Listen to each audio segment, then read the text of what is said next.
I'll recognize myself to begin with just a couple of questions. And maybe I'll throw it out to Mr. Harbeck, but it sort of goes with the last comment that Ms. Bowen was making as far as educating the investors and the like. So, Mr. Harbeck, you made the comment, which is an interesting one with regard, and I'll bring this all around, with the Stanford case, that in that case that there was actually written notice. Well, your first comment was to the effect that the coverage and insurance, if you will, is protection is for the securities that are held by the broker. And in that particular case, I think you made comments just now saying the fact that actually written notice was made to the investors that they were investing and their money was going, as you put it, offshore, correct? In the Stanford case, as a part of the investor package that each investor received from the Stanford International Bank in Antigua, the investors, most of whom never gave money to the SIPC member firm at all, but some did.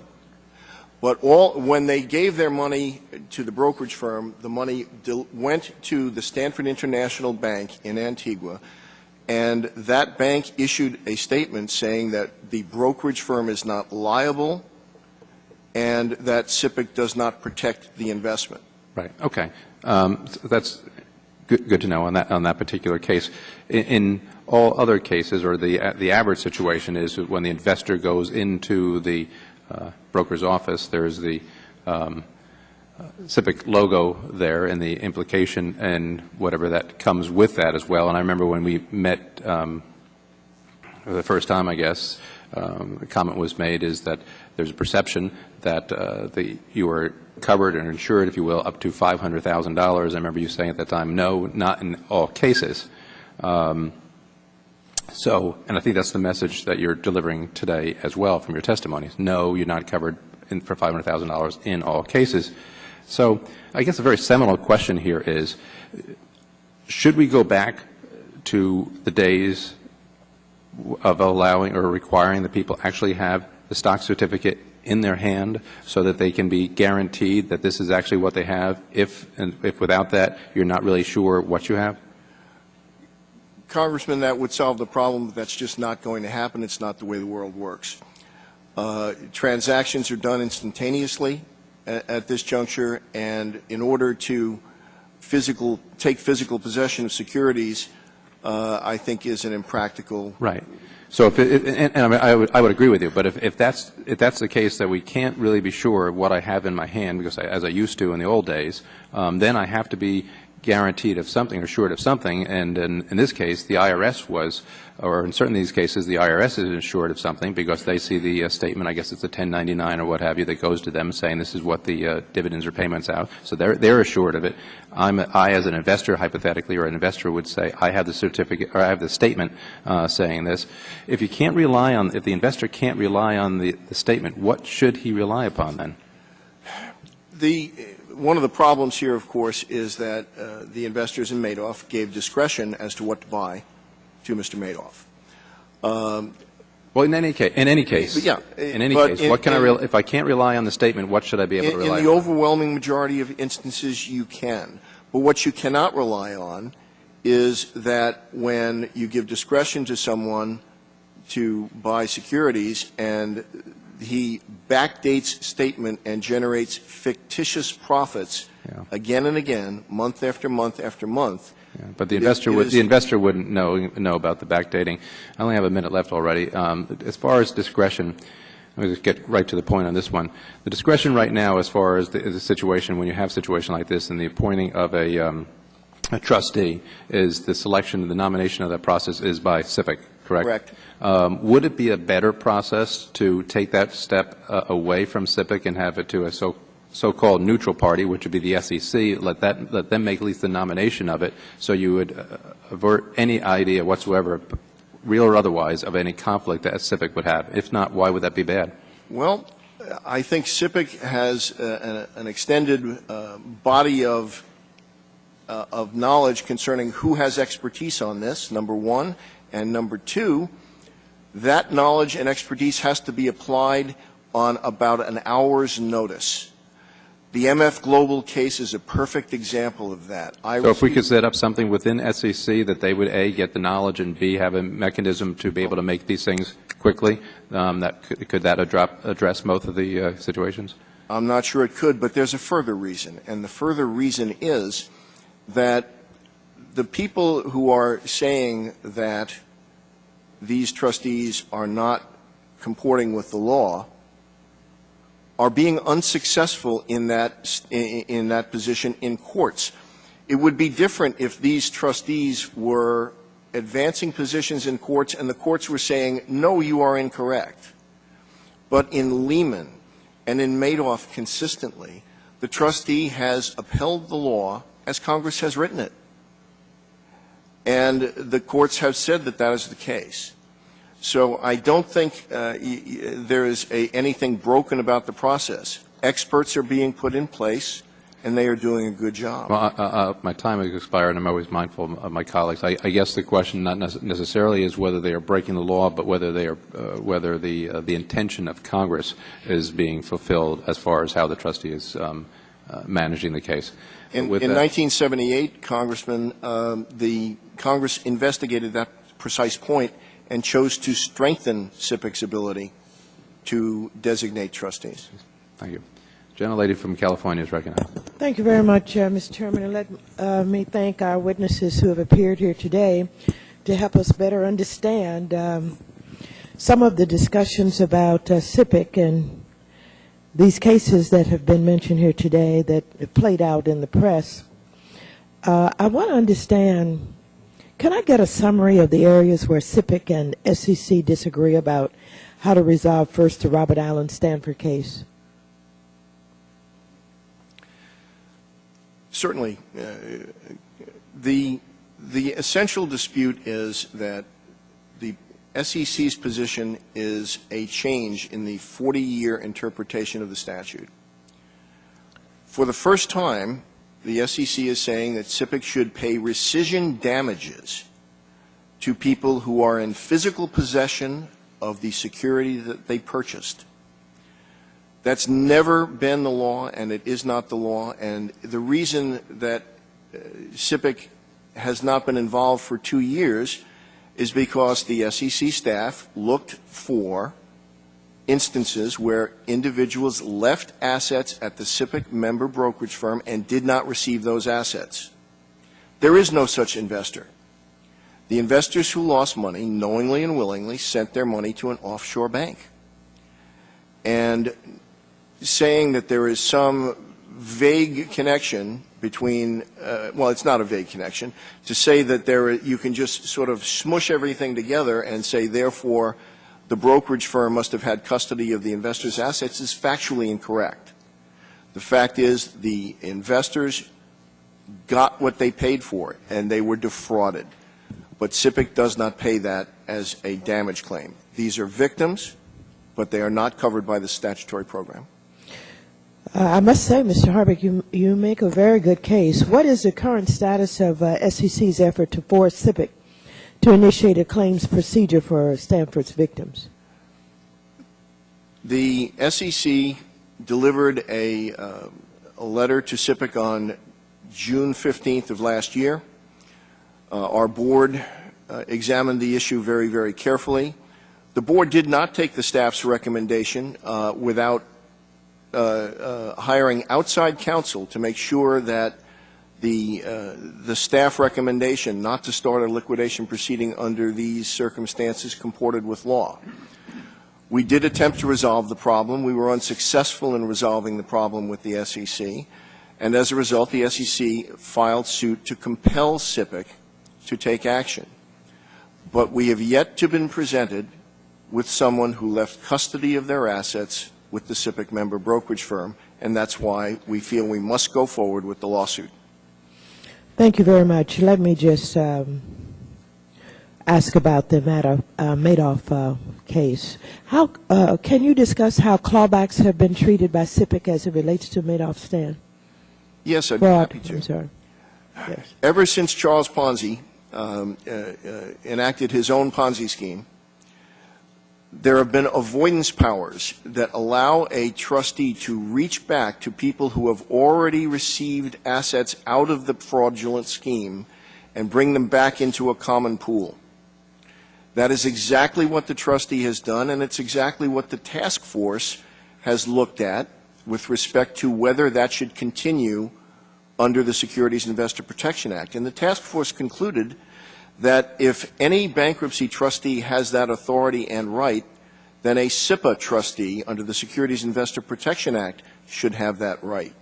And the reason is the common pool is expanded, and we don't let the luck of the draw by getting out the day before or withdrawing profits and even your principal just before the collapse of the scheme gives you an advantage over people who are stuck.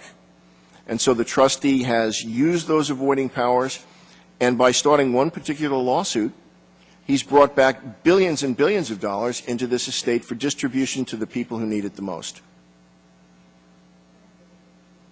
Mr. Chairman, are you back? The gentlelady yields back. Mr. Dole is recognized. Thank you, Mr. Chairman. Ms. Bowen, even though almost 11,000 indirect investors lost their money in the Madoff fraud, not one single indirect investor was invited to be on the monetization task force. Why is that? The task force actually was comprised of a broad group of people of expertise, including two lawyers who represent investors, such as the ones you've mentioned. So we felt that their voice was being heard at the table. In addition, we created a website, and we had the Internet forum, if you will, and we had a live presentation where we had an open forum in New York City. I was there at that forum. Investors showed up, and they did speak to the task force. And we heard their words, and we took their comments to heart. Mr. Harback, do you believe that President Nixon and Senator Muskie and the other supporters that led the 1970 passage of SIPA to provide financial relief for all investors? That's a statement of extraordinary breadth. The fact is, the statute as originally drafted in 1970 was intended to protect the custody function performed by brokerage firms, and that is we've been following that mission for 40 years. Do you believe that it's fair and equitable to differentiate between direct and indirect investors? The indirect investors that you're referring to are people who I was referring to with respect to comments to Chairman Garrett. The trustee did not pay them, but the reason he did not pay them is he will pay the institutions that they own, the feeder funds that they own. So if 5 people own a feeder fund, they will each get whatever portion they get in terms of their ownership. And will that be considered a single entity? Because I know we're talking about each individual entity has certain abilities to receive resources back. Will that fund that has 5 individuals be counted as one, or will that be counted as 5? It would be counted as one. And do you think that's fair and equitable? Yes, I do, and here's why. There's 2 points on that.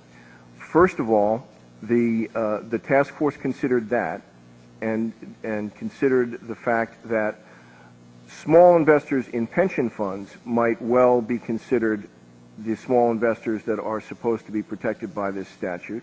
But moreover, the big protection is not the advance from SIPC. The big protection is the share of customer property. And in the Madoff case, this is precisely what Trustee Picard is trying to expand using the avoiding powers. And those funds will, if numbers hold, will receive 50 cents on the dollar, which was an unthinkable result, an unthinkably positive result in 2008. I just understand what you're talking about, but I think my concern is that the assumption is that these are going to be smaller investors. Could you not see a situation where actually the group were the large investors coming in, and will we not be treated as one? The size of the individual investor obviously varies. is not relevant. What is relevant is whether they had a direct relationship with the brokerage firm. And many of the indirect people had no direct investment. Well, are you then trying to pick winners and losers in terms of who, as determining the direct or indirect? Absolutely not. You don't believe that there's any difference there? No. If a large investor owns a share of a feeder fund, he will get a proportionate share. Capped at what, 500,000? Is that correct? No, sir. The fund itself will get $500,000 plus a share of its pro rata share of the fund, and the pro rata share of the fund is the lion's share of what any investor will receive. Mr. Harbeck, let me just move on then a little bit. How does the net equity of or the cash in minus cash out computation protect all customers of a failed broker-dealer? This is the methodology that's been used in every single case under the Securities Investor Protection Act dating back to the 70s where fictional statements have been involved. S.J. Salmon in 1973, Adler Coleman in the 90s, many cases in between. These, the money in, money out methodology is not new to Madoff. It is historically what has always been used when brokers enter fictional transactions to benefit customers. Thank you. I realize my time has expired, Mr. Chairman, but I do hopefully we'll have another round to talk about some clawbacks, which I think is important when we talk about some of these Ponzi schemes. I yield back. Gentlelady from New York is recognized for 5 minutes.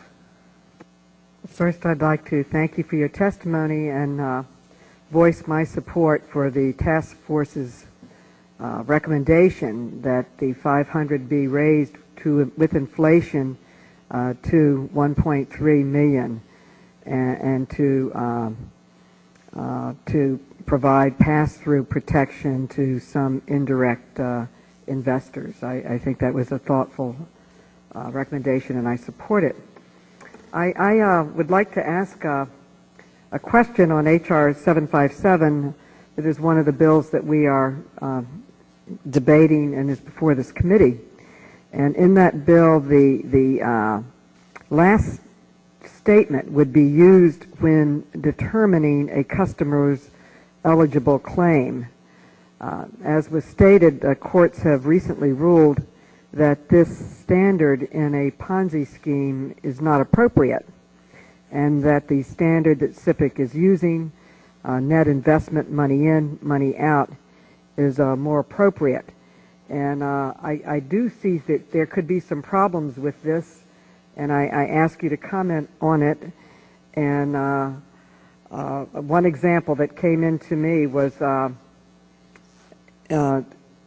investors that most use in this case, that basically the claim could be based on fraudulent information to begin with.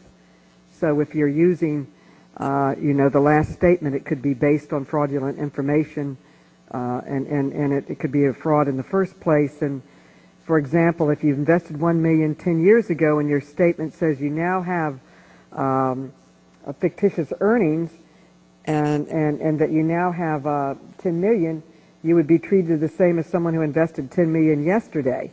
So the former has 9 million in fictitious earnings. The latter had no fictitious earnings. However, both are treated the same. So if the pot of money actually in the Ponzi scheme was 5 million, each would get 2.5 million, and that doesn't seem fair because it doesn't reflect the reality of what is behind that. I ask you to comment on that and other ideas of why you think your recommendation of money in, money out is better, and that of course is what the courts are saying. But I also would like to ask, how do you and Trustee Picard determine when it would be a hardship to claw back funds? I'd like to speak to your first issue first, if I may, Congresswoman.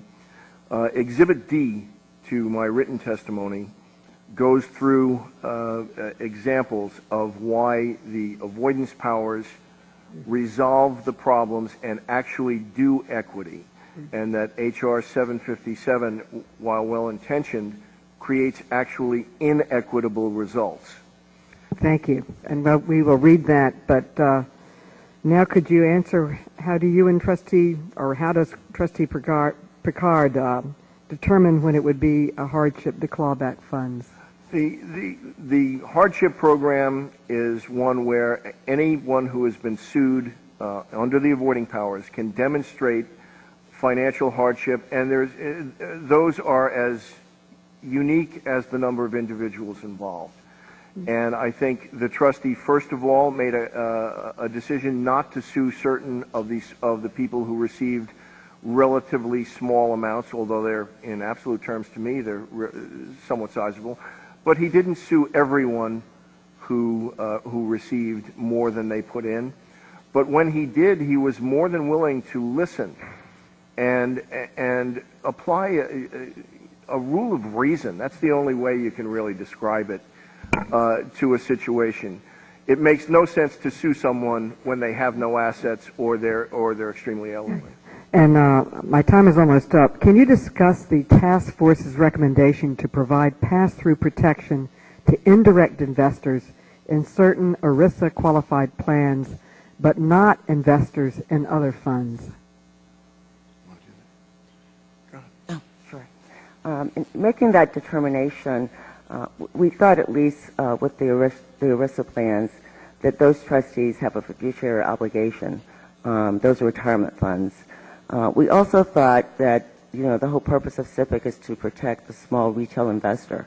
And given how people invest money today, most people's savings are tied up, frankly, into their retirement accounts. And so we were attempting to address that by really limiting it to that circle of people, frankly, and not to extend it to large institutional investors. Thank you. My time has expired. Thank you. The gentlelady yields back. Mr. Hurd is recognized for 5 minutes. Thank you, Mr. Chairman. I want to thank you all for being here today as we try to understand and deal with these important issues. I had 3 things I wanted to cover, and maybe each of you could address it as appropriate. The first is, can you give us some concrete idea of what the financial solvency of the fund is, especially with the pressures that you face in wanting to raise the maximum reimbursement or the maximum claim amount, and I hope also considering the fact that you want to keep these assessments as low as possible. The second question deals with the assessments themselves. How are you dealing with the fact that a lot of these broker dealers are part of smaller outfits, smaller firms, and how do you account for the pressures that they face as small business people? And then finally, just a general question is: are these reforms things that will require congressional action, or are these things that you all, from your standpoint, would prefer to be able to do from within? Let me take an attempt to answer that. First of all, in terms of SIPC's financial solvency, prior to the start of the Lehman Brothers case, SIPC had $1.7 billion. Even after paying $800 million to Madoff investors and paying administrative expenses of $300 to $400 million that have brought in $9 billion for the Madoff estate, because we, in effect, turned the spigot back on of assessments, we now have a fund of $1.5 billion. And that is adequate to perform the statutory functions that Congress has assigned to it. Has anything been drawn down from the Treasury? No, we have never used Treasury funds. But I hasten to add that if SIPC is to be tasked with some new and radically different level of protection for rescinding bad investments, as in the Stanford case, I would anticipate that the Treasury line of credit may or may not be sufficient, and we would have to assess the industry. To your second point about assessing the smaller independent members, I have met, and other SIPC staff members have met with the National Association of Independent Broker-Dealers to brief them on these issues, and we understand the nature of the problem. They are currently being assessed at 1/4% of their net operating revenues. Well, and if I could just interrupt, before it was at $150 per member, $150 annually for each member. Is that right? We assessed on net operating revenues through 1990s, when we reached a target of $1 billion, we cut back to a very nominal sum. But with the onset of the Lehman and Madoff cases, we reestablished a higher target of $2.5 billion that we would like to have on hand. So what does that mean? Is there a way to characterize that as it relates to the smaller firms? Yes, if we were to continue... In a cash number? Yeah. Oh, in a cash number, it's very difficult because, frankly, the large brokers... Is it $500, $1,000? Oh, it varies dramatically, and as Ms. Bowen has said, some of the very smallest brokers have now actually inadvertently had their assessments reduced to zero. Okay. All right. But Go ahead. in the basic point is that we will be assessing, if we continued at the current rate of 0.25% of net operating revenues, we would reach our target of $2.5 billion between the years 2015 and 2016. And then the last question, the last question deals with congressional action. Are these things that you all are inviting congressional action, or are these things that you feel like you can handle with in-house? I think some of the things can be done in-house, but the most changes concerning the limits of protection require congressional action. And when former Chairman Johnson issued the task force, he requested that and raised at the board meetings that we do some empirical studies as to the effect on the industry and on investors before we go to Congress and ask for those changes. Thank you. My time's about to expire. Ms. Bowen, do you have anything to add to that? The only other thing I would add with respect to the assessments is that obviously that number is determined based on litigation when and if it happens at time, and so we can't predict necessarily if there's going to be another big failure tomorrow. But so the concept of assessments really depends on, the likelihood of litigation, the outcome. Stanford obviously would definitely be a huge problem. Yeah. Thank you.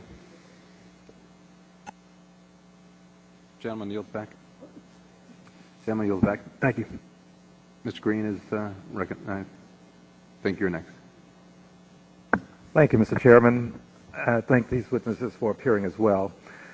And I do concur and believe that we should raise the amounts that investors can assume that they may acquire if there is some scheme that's uncovered.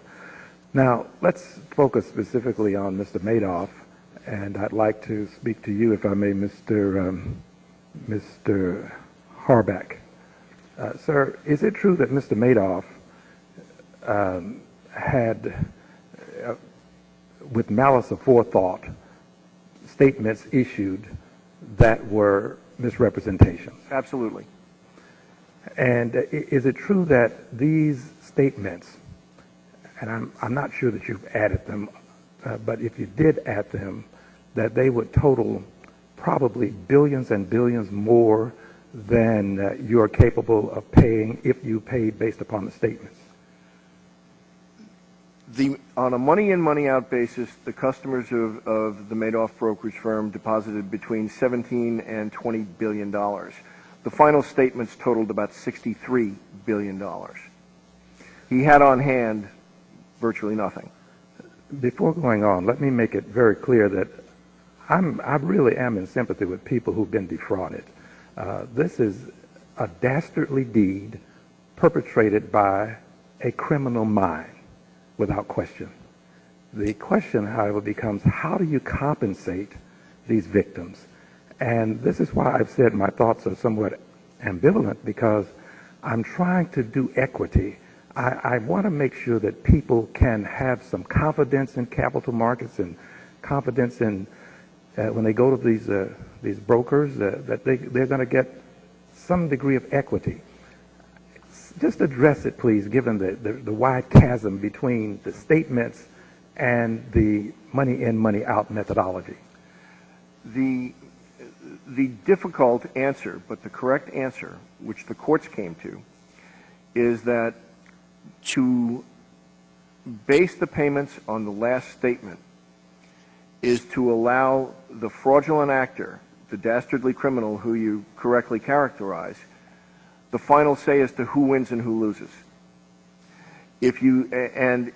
Further, if you go by the last statement, the unintended consequence of that is you make Ponzi scheme participation a good thing. You make it profitable. So in one of the comments that I made to one of the bills, it was to create a dialogue between a fraudulent salesman and someone who was questioning, well, if this is a fraud, will I get money back? And the answer was, don't worry about that. CIPC will pay for it, even if it goes down, even if it's fraudulent. So it's a difficult question. But the courts that considered it, the trial court, the bankruptcy court, and the Second Circuit Court of Appeals, came to the conclusion that, and this is not my words, this is the words of the 4 judges who have considered this, that it would be absurd to let the thief determine who wins and who loses, and consequently you can't use the last statement. Now, I concur with the chairman with reference to the statement, and to this extent. I want the person receiving the statement, the investor, to have some belief in that statement and to rely on that statement. Is there any means by which we can use technology or somehow cross-reference or give that person receiving the statement the opportunity to, as an aside, are all or most of these persons sophisticated investors? We make the assumption that they are not. Okay. Now, they're not sophisticated investors. How can we, perhaps with technology or some other means, give them a greater degree of confidence in that statement? Because the chairman makes a good point. I have my statement. I'm relying on my statement. To a certain extent, there are other entities that rely on the statement. How can we strengthen the statement?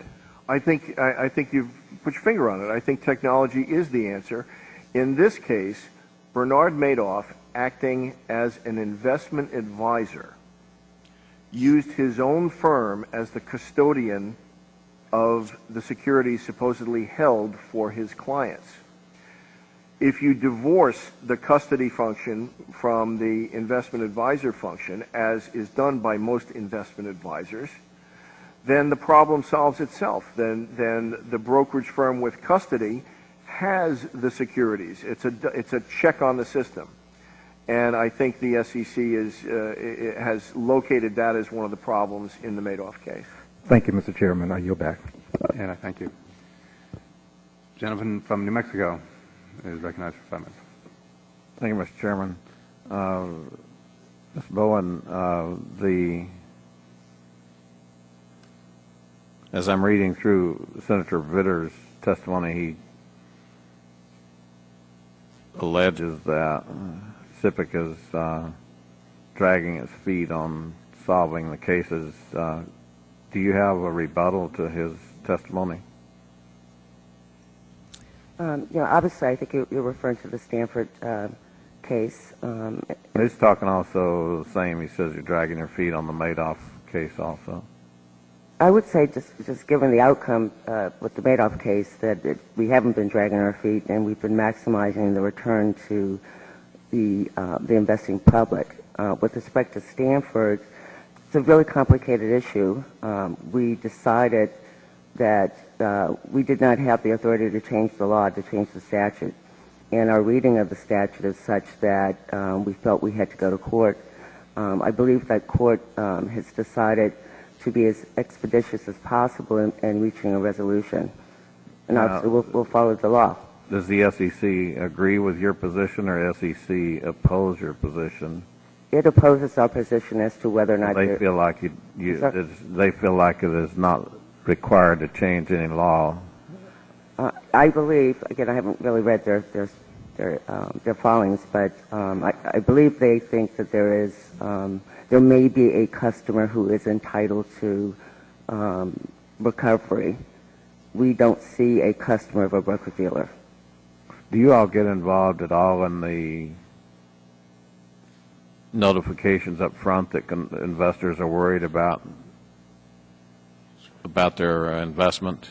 Are you all notified at all? You just come in later as the insurers? Well, first of all, we are not a regulator in any way, shape, or form. And unlike the FDIC, one of the questions earlier was concerning the FDIC. We are not an insurer, and that's not in our name. We do come in, and you are correct, only after the firm has failed. So are you involved in the MF Global case at all? Yes, sir. I was notified at 5:20 a.m. on Halloween Day that MF Global's customers were in need of protection, and one of the gentlemen in this room who's on the legal staff of SIPC was in court and had a trustee appointed that afternoon. Who notified you at 5:20 a.m.? A member of the trustee, a member of the trading and market staff of the Securities and Exchange Commission. You remember the name? Yes, his name was Mike Macchiaroli. You received the SEC sent an email at 7:29 on October 31st, and that email set forth the basis that they thought that a settlement was going to be reached. Is that correct? I think you're conflating two cases, sir. A settlement in the MF Global case. Okay. Yeah. At 7:29 on October 31st of last year, that was a written confirmation that MF Global had failed and was in need of protection. Okay. Subsequent to the 5:20 call from the Securities and Exchange Commission, Mr. Macchiaroli in New York, we put an attorney on a plane that day. And that day, we took over the firm and placed a trustee in position. I think that demonstrates that we don't drag our feet. We had no idea whether we had billions of dollars worth of exposure in that situation, and we did it because that was the right thing to do. Mm-hmm.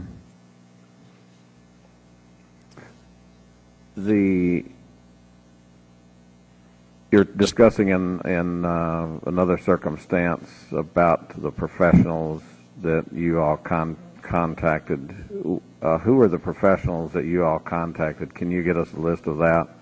And what were their positions? We contacted attorneys from Weil, Gotshal & Manges. We contacted attorneys from several other law firms, the name of which escapes me. Several of them had conflicts of interest. And we felt that, as it turned out, that MF Global was the 8th largest bankruptcy of any kind in history, that would be a poor time to put in someone who had no previous experience in this case. Let me get one question before my time is out. I'm sorry to interrupt, but you talked about going and getting settlements from, say, people had received a payment, they had cashed in their account, and you go back and you're not going to let them succeed just because they got paid out the day before the bankruptcy. Do you ever go after the personal assets of the people, the principals involved in these decisions? In other words, Mr. Corzine? Well, since no lawsuit's been started against Mr. Corzine, I'd rather speak to either past cases or theoretically. You do go after. The SIPC trustees are financed by SIPC to take we think it's a good lesson for people who steal money to be held accountable for it. And we will finance litigation to do that and take those people down to their last cent. All right. Thank you, Mr. Chairman. Appreciate it. Thank you. Mr. Royce, recognize. Thank you, Mr. Chairman. I guess what's caught our attention, among other things, is the report of the Office of Inspector General, Office of Audits, where they have some very pointed things to say about the oversight. They say, "We found that significant criticism and concern have been expressed about the amount of trustee fees awarded in the two largest liquidations in SIPC's history, Lehman and Madoff." And here's what they say about that. And I'll ask, we'll have a comparison up on the board in terms of the way Lehman in the UK has been handled versus the US up there, but here's the observation from the report. For the Lehman liquidation, SIPC's trustee fee chart combined both the trustees and the council's time, and the hourly rate ranged from $437 to $527 an hour. Moreover, the fees paid to date for both the Lehman and Madoff liquidations are a mere fraction of the amounts that will be eventually sought. Well, the fees paid to date, I think, are in the order of $600 million. And I guess my question is the same question that the Office of Inspector General is getting to, and that is, do you believe the $600 million plus in legal fees is reasonable? Yes, sir, I do. And then let me ask you, if this is reasonable, what would you deem reasonable for a completed Lehman liquidation? Because, as they point out again, it's a mere fraction of the amounts that will eventually be sought. Significant work relating to customer claims with pending litigation remains to be done. Now, this is after 3+ years, and of course they point out that they would like additional oversight, that they would like SIPC to negotiate with outside court-appointed trustees more vigorously to obtain a reduction in these fees. So they've got a little different take than on this than you do. What do you think the final cost will be? The cost estimation for Madoff case in administrative expenses is $1 billion. To date, I believe somewhere in the vicinity of $400 million has been expended of legal fees. Two important things to note. One, not one penny of that came from customers or diminished customer assets. SIPC paid for it all. So SIPC paid for the litigation, which the GAO report, which was issued yesterday or today, indicates brought in billions and billions of dollars in the Madoff case. Customers haven't been diminished in any way, shape, or form by that. I understand that. As to the Lehman Brothers case, this is the largest bankruptcy of any kind in history. And what I would refer you to in terms of the person closest to the facts on the legal fees is Bankruptcy Judge Peck in New York.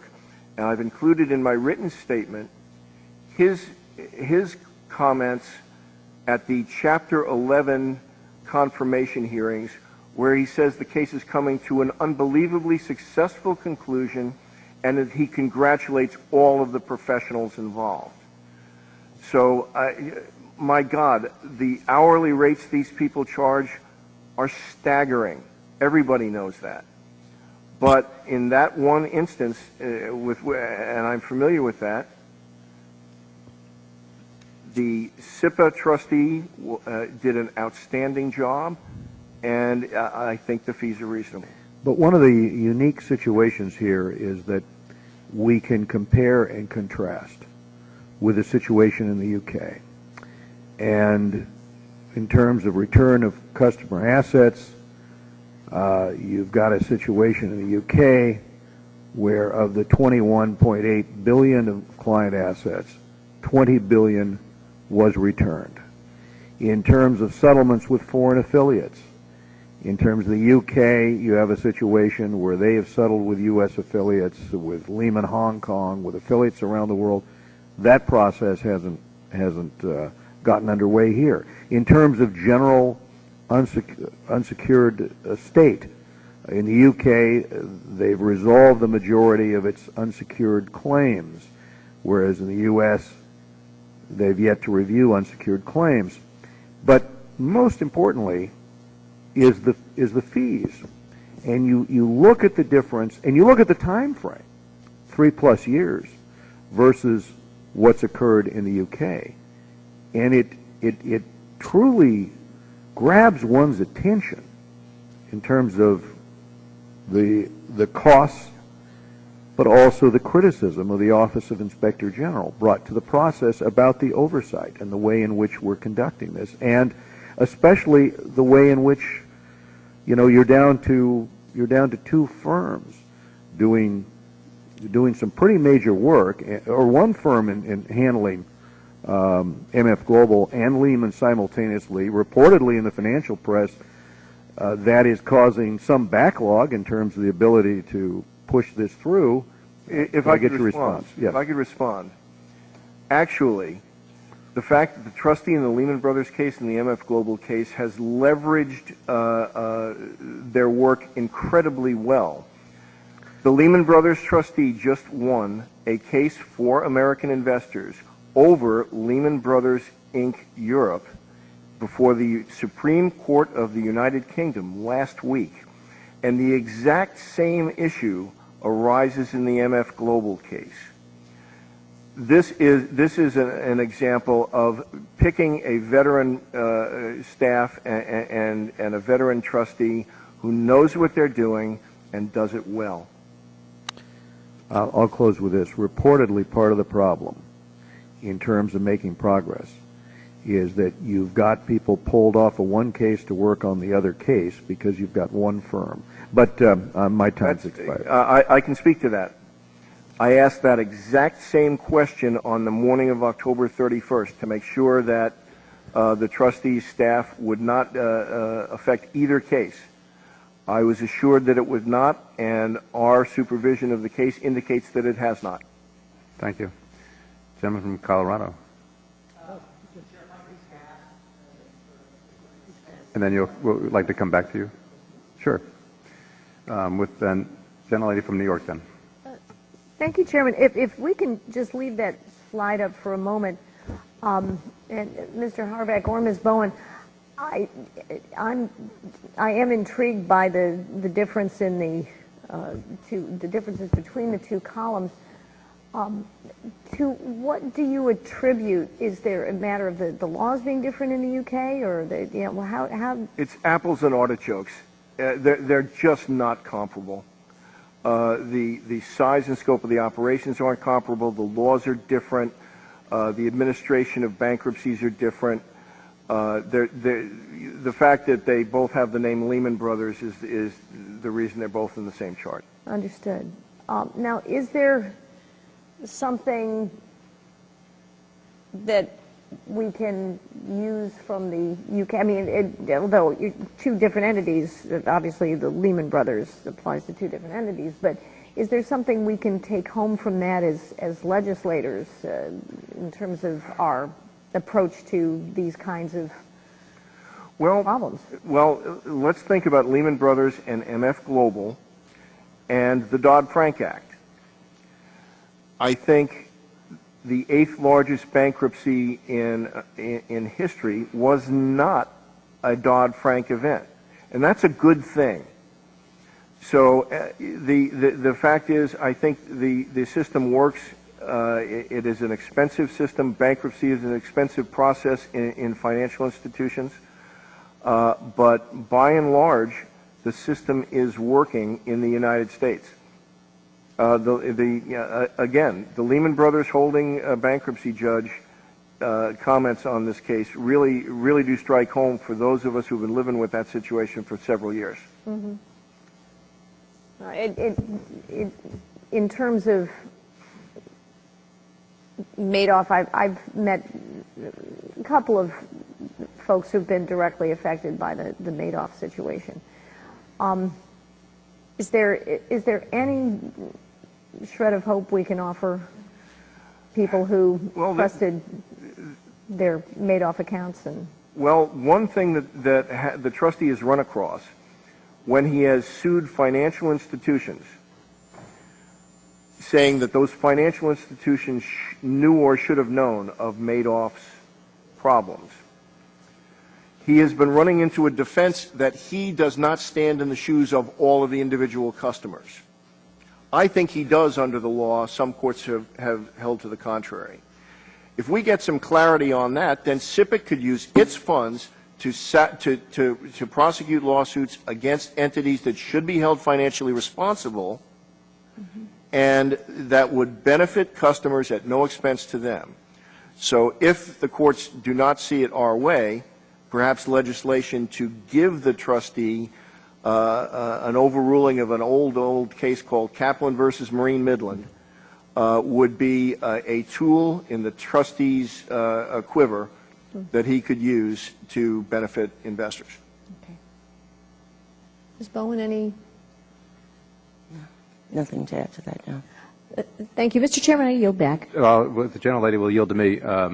Right. Just a couple quick points. On the point that Mr. Rice was raising, and Nan was raising as far as the two entities, UK and US, if you convert these to dollars, are they the size of the assets of the book of these companies, apples and artichokes? What are the relative sizes?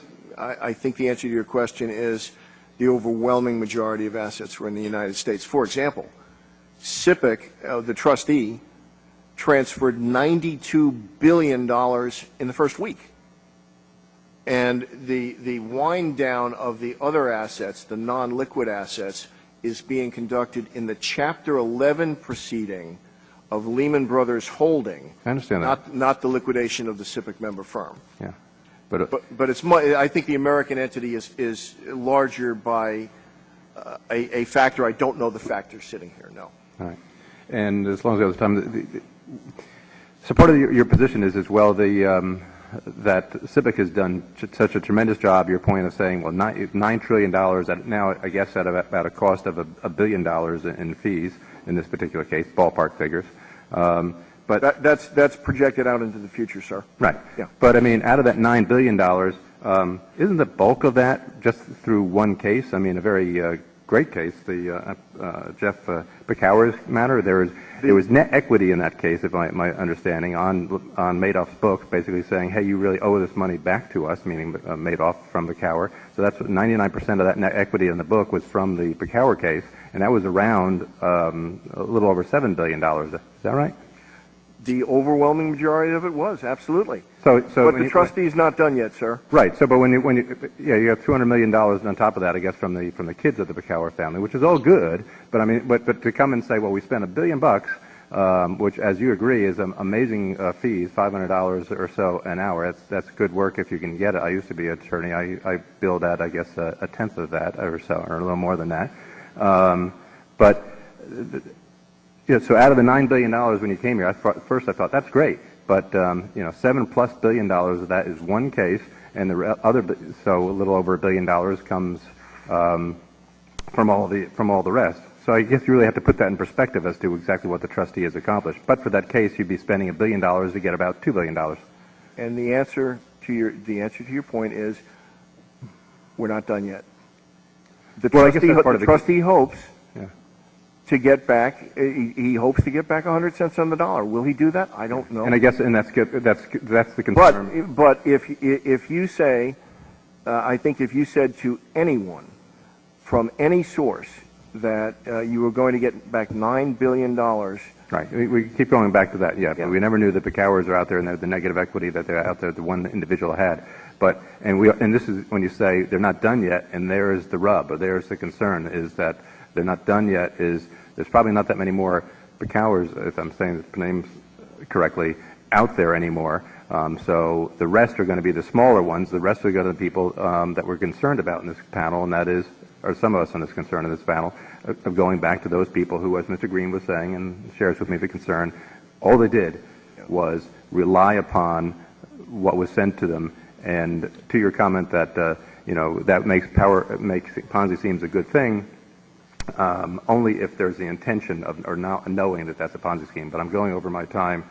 If the gentleman is not ready from Colorado yet, then Mr. Stivers is recognized for 5 minutes. Thank you, Mr. Chairman. My first question is for, I think it's probably Mr. Harbeck, although probably maybe both of you can answer this one. What would the impact on the SIPC fund be if every indirect investor expected to receive SIPA coverage? At the start of the case, at the start of the Madoff case, we made an effort to tell every person who thought they even remotely was damaged by the Madoff case to file a claim. Thousands of people did so who didn't even know that they were invested in Madoff. Some of the people who have testified in front of this body bought a feeder fund that bought a feeder fund that bought a feeder fund that bought Madoff and said that they were an indirect investor. So that's like throwing a ping pong ball into a bunch of mousetraps loaded with ping pong balls. I couldn't possibly tell you what the cost would be, because the cost would be capped at the net equity of $17 billion, assuming that they were all owed by feeder funds. But the relationship between broker and customer is really, that's the one part about this that isn't rocket science. Did you open an account? Yes? Okay. If you didn't open an account, you're not going to be a customer. Ms. Bowen, do you have anything to add to that? No, not really. What, do either of you think that SIPC has a responsibility to warn customers about possible signs of fraud or conduct that might indicate fraud? Whether we have an obligation to do so or not, it's a good thing to do, and Ms. Bowen has recommended and championed on the task force an investor education program. I've been doing what I would call dog and pony shows with members of the North American Securities Administration Association on fraud, and I have in the back of my mind a program that I want to use at Walter Reed Hospital, because you'd be surprised at the fact that people will steal money from amputees. And I've seen enough different kinds of these schemes. I've been doing this for 35 years. And I've seen enough of these things to put together a program where we could say, these are some red flags that you should have. And actually, I enjoy doing that. Great. I would add to that, too, that with the task force, we did have some securities regulators who were part of our task force. And we talked about was that the SEC or FINRA, or who was that? No, well, Mr. Byrd is here from Alabama. Oh, some state regulators. Sorry, thank yes, you. Great. State regulators. And so we talked about having forums, maybe throughout the country, to get the word out, and also to, frankly, if there's a way for us to work with the SEC and FINRA to maybe change the language that's in the broker statement, although we know, frankly, that may not solve the problem in terms of education.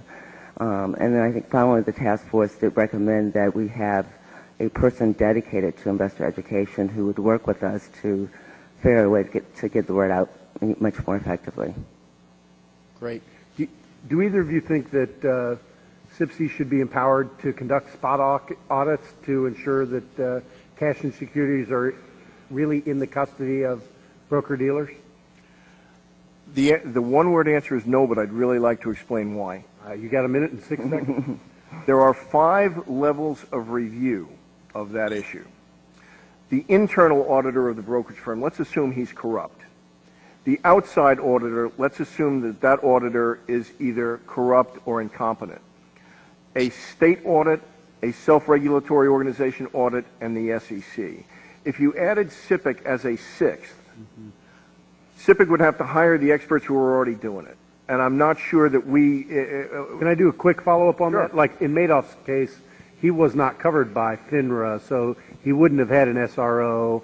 He would have only had an SEC, and they actually do it once every 10 years for firms of his size? I don't believe you're correct, sir. I believe he would... Okay. Every brokerage firm is a member of a self-regulatory organization. It's required. Okay. So, yeah, FINRA did not find this, nor did the SEC. I yield back the balance of my time, Mr. Chairman. Thank you. The gentleman yields back. The gentleman from Colorado is ready and recognized. Thanks, Mr. Chair. And thanks to the panel. I guess let's just sort of, and I know you have broken it down into 2 categories. You got the situation where it's a fraud from the outset, or more or less a fraud. It's insolvent as a result of just being a fraud, and then it's insolvent as a result of things falling apart.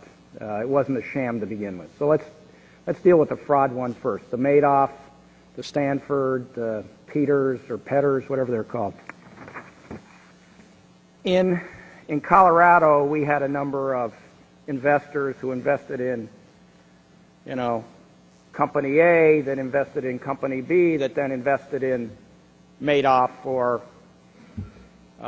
Stanford or some other Ponzi artist.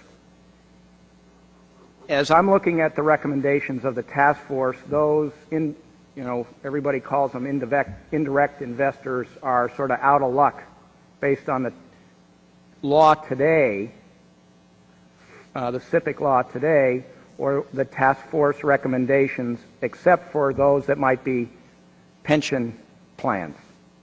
Am I right, wrong? No, And I'm asking both of you, so. No, that's correct. That is Yes, sir. the recommendation. Sir, if I could elaborate, though, the indirect investors will share, and I believe in my written comments, I speak to this specifically because I know this is a particular concern to you. If you take a look at Exhibit B to my written comments, it is a letter that I wrote to you and to Congressman Ackerman to make sure that when we settle with one of those feeder funds on a preference or a fraudulent transfer, that the money flows directly through to the indirect holders. Okay. But I guess I'm just trying from a policy standpoint to understand why the pensioners, and you know, and they're obviously a sympathetic group. I think the firefighters lost some money, or their pension initially was in the Madoff mess. Mm-hmm. So why the pensioners? I mean, I guess I'm happy if they get it, mm-hmm. but I'd like to see others, indirect investors, be entitled to some recovery directly from the fund. What's the policy distinction you all make? I think one of the things we considered is the fact that with the pension plans that we suggested with the pass-through, there is already a level of fiduciary obligation under ERISA. You know, so we felt that level of protection, if you will, gave us some comfort. If we're talking about people who may invest in a hedge fund, for example, we wouldn't be privy to what the what their arrangement is in terms of, you know, they may have invested in a huge hedge fund in Connecticut. And I guess what I'm saying, and Mr. Harbeck, I understand your sort of black and white position that you know who's opened an account with Madoff. You can go back, you know, so-and-so, so-and-so, and so-and-so. But the reality of how the system works these days is that you're going to have, or at least in that instance, and I think in many, you've got a number of different investors who invest in Company A, who then conglomerate into Company B, who then Company B invests with the Madoff, with the broker-dealer. So I understand you're wanting to have a black and white line there, but that's not how it works.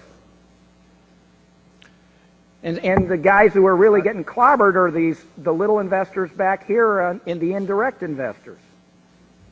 Again, if you focus on the common pool of assets, known statutorily as customer property, that's where the lion's share of any customer's assets is typically restored, not the advances from SIPC. So typically, the person who is an indirect holder will not be clobbered because the entity that has the account will get, typically, not in Madoff, granted, but typically that entity will get a large share of its assets because typically, and here I find myself reluctantly, very reluctantly defending the SEC, they usually find these things at a point where the amount of missing assets is small. And that means that the common pool of assets is in the 95, 98% range. In Madoff, there was an egregious failure that proves that rule. So ordinarily, the entity would receive a substantial portion. There have only been, prior to Madoff, somewhere in the vicinity of 350 customers, entities or any kind, whose claims were not 100% satisfied, individuals, entities, whatever. And the total amount that those claimants did not receive, again, this is prior to Madoff, was somewhere in the vicinity of only $47 million. So I'm not sure that, you know, pounding the Madoff issue is the reality for most people who get caught in one of these unfortunate situations. Thank you. And Mr. Chair, if I could introduce, if it hasn't been already, the letter dated March 2nd, 2012, from the Agile Funds Investor Committee. Without objection. Thank you. I yield. Gentleman yields back. Dr. Cassidy. I want to first thank the chairman and the ranking member for allowing me to ask questions. Mr. Harbrecht, I am not a securities attorney. I am a doctor. So your knowledge greatly exceeds mine, and if I say something stupid, it won't be the first time, won't be the last, and please forgive me. That said, let me first ask, was there a settlement offered by SIPC to SEC on behalf of the Stanford victims? There were settlement discussions, yes, Doctor. And was one offered? We made an offer, but I would hasten to add that I won't go into the details on that. That's fine. That's fine. But the fact that you offered, even though you categorically deny the rationale for in your testimony, gives me a little bit of pause regarding your testimony. Secondly, let me ask you this. It seems as if you have two objections to SIPC expanding coverage. One, that SIPC does not cover losses of an investment, and two, the custody issue. So let me take the first. You quoted a court case earlier in your reply to Mr. Green. Clearly you're an attorney, you defer to court. Do you disagree with the Fifth Circuit Court, which found that a Ponzi scheme is, as of a matter of law, insolvent from the inception? That the value is fictitious, there is no value to lose because the value is not there at its inception. Do you disagree with the Fifth Circuit? The fact that it is insolvent from the initial moment does not detract from the fact that the instrument received by the Stanford people was a real certificate of deposit issued by a real bank in a real country that is in a real receivership. It is a piece of paper, all agree with that, but whether or not the value is real or fictitious seems to be the point. And the fact that it's insolvent at inception suggests that the value is fictitious. And I will just make that point, and you can hash that out in court. But the other thing I'd like to say, Doctor, is this matter is in litigation. I understand that, but on the other hand, I think I'm constrained by that. Your testimony, written and spoken, really went after this case as if it were in case, and I think it's important on behalf of the victims to make the counter-argument, if you will. So if the first point is that indeed the value is fictitious and there may not have been value to lose, let's move to the second regarding custody. Again, knowing that you're an attorney and that you've previously quoted court cases in reply to Mr. Green, you spoke earlier about how you would have to fold in these different entities in the Stanford Financial Group to, if you will, give the Stanford victims standing. And yet there is a U.S. District Court for North Texas that says that the Stanford International Bank and Stanford Financial should be collapsed together. Indeed, that they should be folded. And it is, again, a fiction to pretend that they are different. Now, that effect, my understanding, again, I'm a gastroenterologist, what do I know? Although I feel like I'm kind of in the suite right now. That would not give them standing as a customer? For a wide variety of legal reasons, the answer is no. Among other things, the independence of the entity in Aruba has been recognized in several other countries, who have not turned over assets to the receiver in Texas. Now, let me just point out, though, that the Stanford Group Company was a broker-dealer registered with the Commission and a SIPC member, that both that and the Stanford International Bank Limited were wholly owned and directed by Stanford, that the Stanford Financial Group was a brand name under which SGC, SIBL, and others operated to give credibility to SIBL, and that domestic clients purchasing Stanford International Bank Limited CDs dealt substantially, if not exclusively, with Stanford Group Company brokers, and that some SGCs, if you will, account holders, received consolidated statements from SGC regarding their Stanford International Bank loan investment. I could go on, but I think I'm making the point. It does seem as if there is a case for them to be folded together. As the North Texas District Court suggests, this would be the one to do so. Let me just kind of go on for a couple other things because I'm almost out of time. I apologize. I have to admit, you give the hypothetical of, well, we have a salesman that says, go ahead and invest in the Ponzi scheme and you will be covered. And I have to say that there isn't a victim yet who I've learned would have invested in this Ponzi scheme should they have known it was a Ponzi scheme. Now, I will just frankly dispute that. And the idea that somehow, don't worry, you give your $500K to us and we'll cover it on the backside. forget the fact that you've lost the investment value over the period of time it's with them. I'll just make that point. But one last thing, since there was a settlement offer, and since there has been discussion as to the amount of money it would cost for such a settlement, can you give us the cash figure that SIPC thought would be involved in such a settlement? No, sir, I will not. Okay, That is a matter in litigation. But I will presume because you are fiduciary agents, it would not have been one that would have broken the bank, and I think that point needs to be made. You've been generous with your time. I yield back. Thank you. I thank the gentleman. All questions have been asked. No, I should strike that. All members have had the opportunity to ask questions, but a couple of members have asked just a follow-up. So what we thought we would do is just split 5 minutes on either side, to split however the members want to on either side. And, oops, I reclaim that whole statement, and we'll start with the gentleman from California for his 5 minutes. Last and probably in this case least, what is the financial position of SIPC, and how is that affected by how you determine whether the Madoff investor is, when pooled, is eligible for one $500,000 limit or several? We didn't take SIPC's financial situation into consideration in the slightest in making those determinations. Those determinations are made by the law. Yeah, I'm asking a financial question. I'm not asking for legal defense. What's your financial position, assuming your position on the Madoff claims is upheld by the courts, as I'm sure you think it will? Our financial position would be that we've already paid all of the customers who are entitled to protection. So what's the net worth of SIPC right now? $1.5 billion. And that's after paying all of the Madoff claims? Correct. And if you were to lose on the arguments that have been raised for Madoff, how far underwater would you be? Which arguments, sir? There are several. The argument that each participant in a pool is a separate investor. I'll preface this by saying we've never lost that issue. Right. And I believe the outside is $17 billion because that would, I assume that would be the full amount. Everybody would get paid 100 cents on the dollar.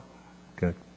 Do you have different rates for, in effect, what is insurance based upon whether the securities are being held in one of the generally accepted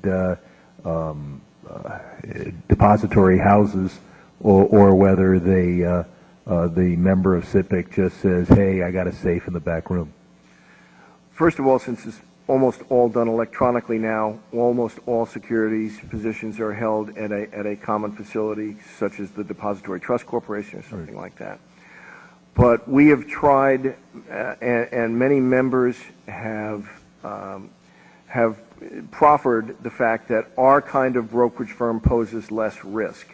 And every time a group of brokers says that, I can come up with an example of, large brokers. So you charge the same amount we for everybody? charge the same amount for everybody. It doesn't work. What portion of your members do the "we've got our own safe" approach rather than using one of the established depository? I don't think it's possible to go back to the days in 1960s where. Well, I mean, Madoff did it.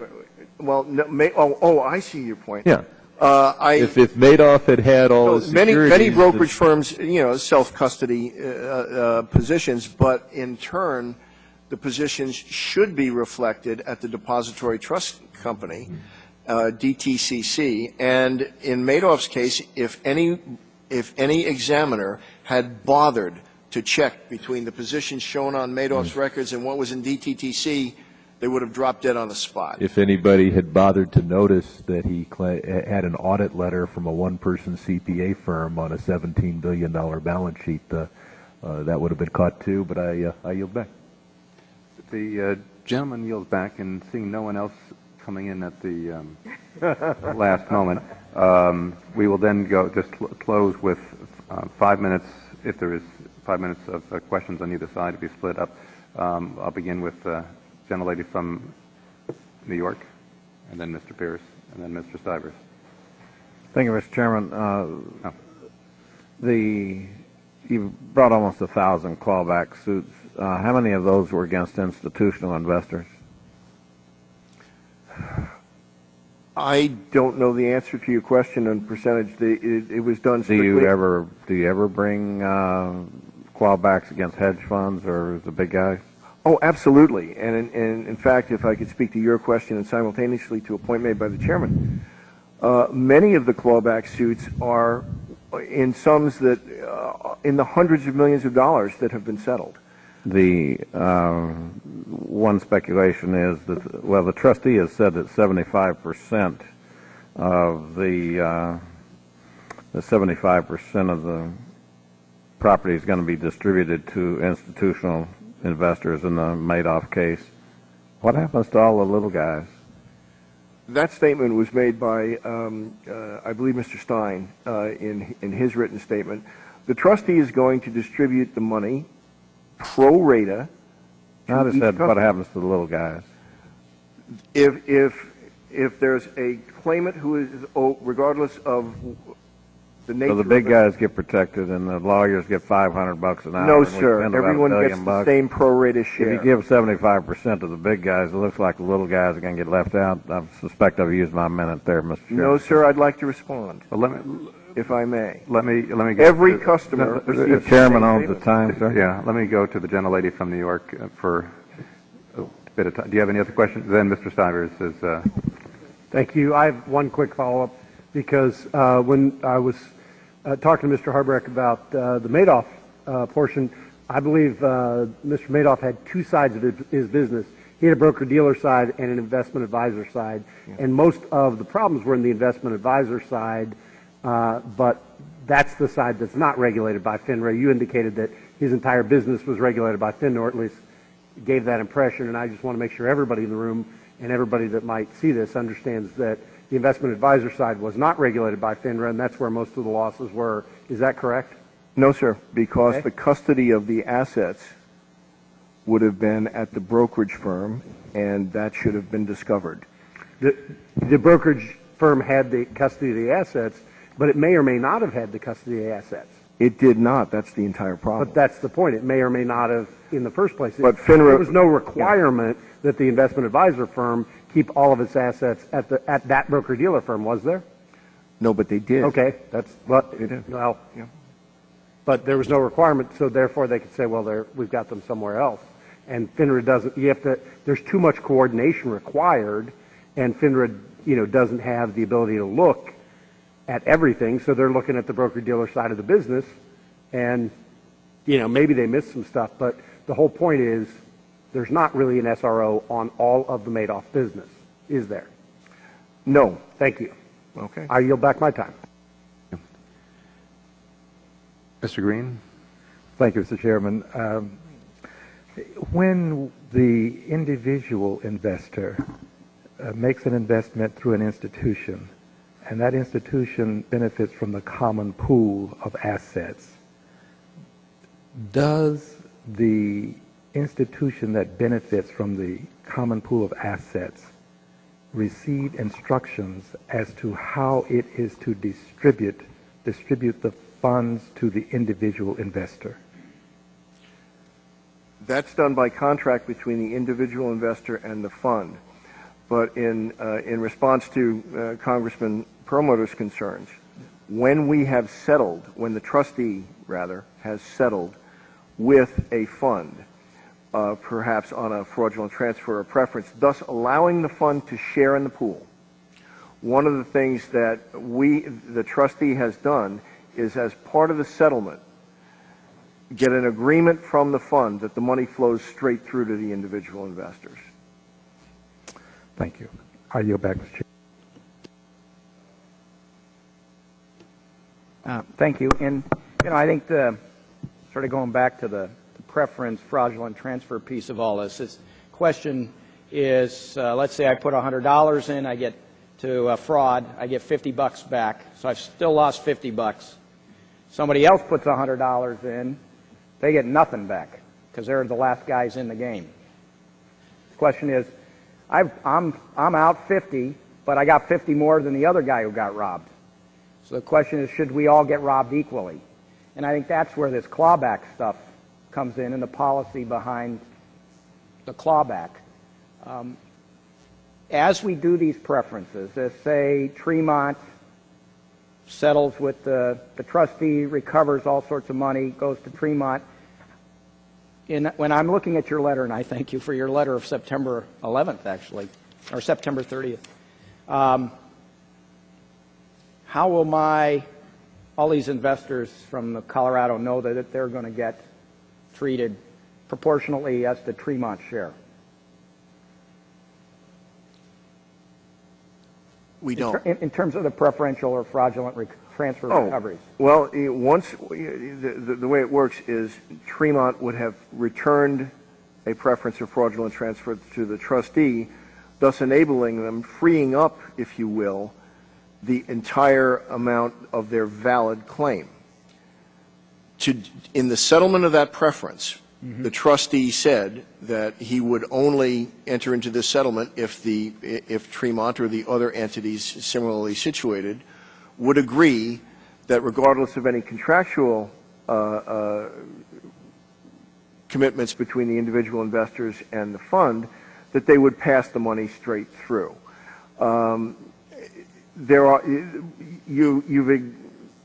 You've demonstrated one of the hard problems of, what happens when somebody pulls out of the fund itself, not out of the Madoff case. And all of that has to be done at the level where the books and records are for that particular fund.